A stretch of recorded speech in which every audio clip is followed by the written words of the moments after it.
সুন্দরবনের পার্ট 1টা তোমরা সবাই দেখেছো, কিন্তু পার্ট 2তে আর কি হয়েছিল আর কি খাওয়ার মেনু ছিল সেগুলো আজকে সব শেয়ার করবো। এর সাথে আমরা কোন কোন স্পটে ঘুরেছি, সাথে মনমায়ানা ট্যুর অ্যান্ড ট্রাভেলস এর অল কন্ট্যাক্ট ডিটেলস তোমাদের শেয়ার করবো। সকালে ঘুম থেকে উঠেই প্রথমেই আমরা হাতে পেয়ে গেছিলাম গরম গরম কফি, আর এখানে একদম খাওয়াটা কিন্তু টাইম টু টাইম দিচ্ছিল। একদম সকালের ব্রেকফাস্টে ছিল লুচি, কাবলি ছোলার ঘুগনি আর ডিম সিদ্ধ। এই শীতে তো আমি আর মা একদম জড়সড়ো, আর প্রতিদিনের সকালের টিফিনে একটা করে ডিম সিদ্ধ মাস্ট। বেসিক্যালি যে সেকেন্ড ডেটা ছিল সেখানে কিন্তু আমাদের একদম ঘন জঙ্গলের পাশ থেকেই লঞ্চটা যাচ্ছিল, আর এই যে পরিবেশটা দেখছো এখানে কিন্তু গা ছমছমে পরিবেশ, একদম সামনে দিয়ে বাঘের থাবার ছাপগুলো পর্যন্ত দেখা যাচ্ছিল। এই যে দেখলে দেবকী ক্যাম্প, সেখানে কিন্তু জঙ্গলের ওপরেই একটা ব্রিজ মতো করা ছিল যেখান দিয়ে পুরো জঙ্গলটা দেখা যায়।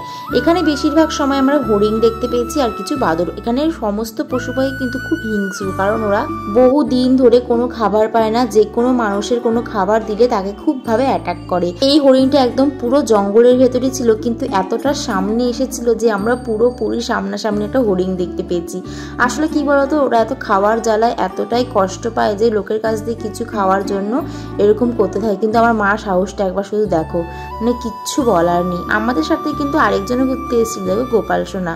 গোপাল সোনা কিন্তু এই জঙ্গলটা পুরোপুরি পরিদর্শন করেছে। তারপরে লঞ্চে ওঠার পরে আমাদের হাতে দিয়ে গরম গরম কড়া কড়া ভাজা তোপসে মাছের ফ্রাই। যে কোনো আইটেমই কিন্তু রিপিট হবে, তোমরা যে কোনো খাবার বারবার খেতে পারো। এখানে 5টা নদীর মিলনস্থল ছিল, যেই নদীগুলোর নাম আমার এই মুহূর্তে মনে নেই।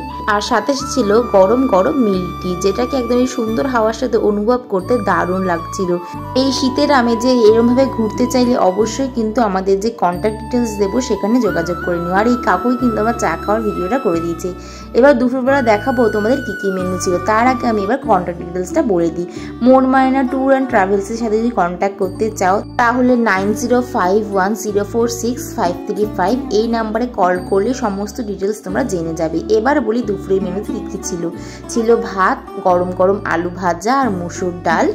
সেদিনের মেনুতে কোনো মাংস ছিল না, ছিল হচ্ছে বাগদা চিংড়ি আর সাথে ছিল ভেটকি মাছের ঝাল।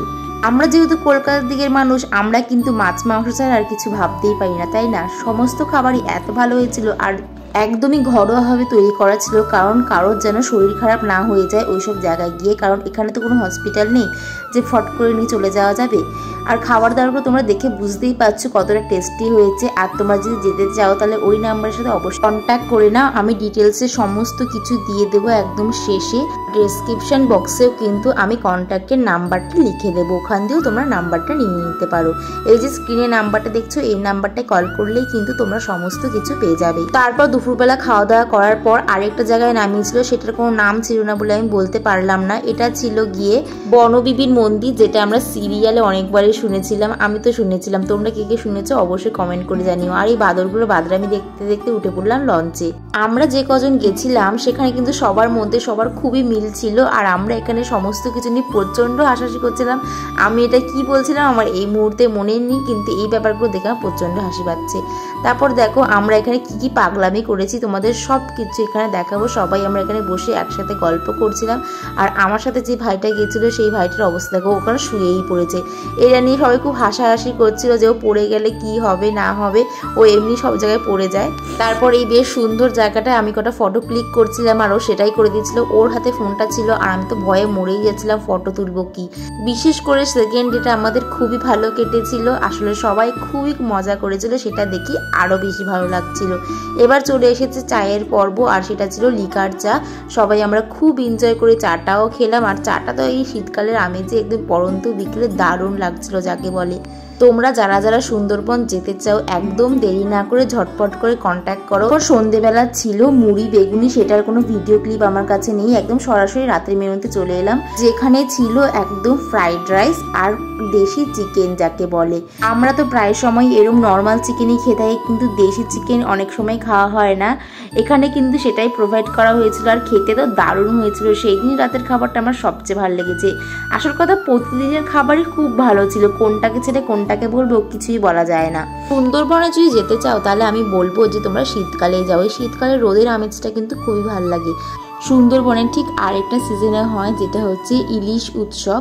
ওই সিজনে কিন্তু বেশিরভাগ যারা ইলিশ প্রেমী আছো তারাই যেও, ইলিশ মাছ যারা প্রিয়, কারণ প্রায় দিনই ইলিশ মাছের আইটেম থাকে। আজকের খাবারের মেনুটা তোমাদের কেমন লাগলো অবশ্যই কমেন্ট করে জানিও। আর নেক্সট পার্টে দেখাবো আমরা ডে 3-তে কি করেছি, কারণ সেদিনকে আমাদের একটা দিনই শুধু স্টে করতে হয়েছে, রাতে আমরা বাড়ি ফিরে গেছিলাম। সেটার জন্য নেক্সট আমাদের ভিডিওটা ফলো করতে থাকো আর চ্যানেলটা সাবস্ক্রাইব করে তবেই যেও।